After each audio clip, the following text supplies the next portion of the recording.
जय भीम नमोबुद्धाय। बघूया बातमीपत्रातल्या आजच्या विशेष घडामोडी।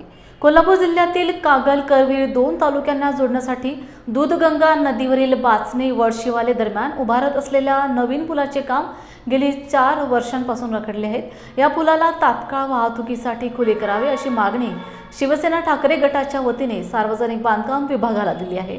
80 वर्षापूर्वीचे हे पूल असून सतत पाण्याच्या माऱ्याने पुलाला काही ठिकाणी भेगा पडल्या आहेत। शिवाय पुलावरील रस्त्यावर प्रचंड खड्डे पडले आहेत। पावसाळ्यापूर्वी काँक्रिटीकरण केले तेही पावसाने धुवून गेल्याने वाहतूक धोकादायक बनली आहे। बाचणी ते वडकशिवाले यांना जोडणारा हा नवीन पूल, या पुलासाठी शासनाकडून 400 कोटी मंजूर झालेत।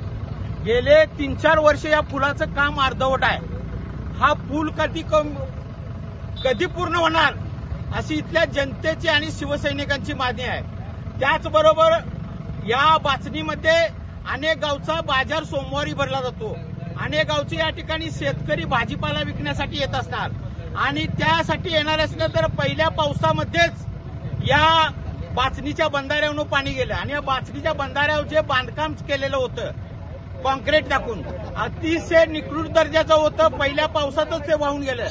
आज जर या पुलाची बंधाऱ्याची अवस्था बघितली तर कधीही कोसळण्याच्या अवस्थेमध्ये आहे आणि हा जर बंधारा जर कोसळला तर बाचणी आणि वडकशिवाला जाणारा रस्ता पूर्णपणे बंद होणार आहे। या बाचणीतून काही कामगार असतील, काही नोकर असतील, बरेचसेच कोल्हापूरला जाणार आहेत। मग त्यांना विद्यार्थी आहेत, त्यांना इकडे खेबोडे मार्गे जावं लागणार।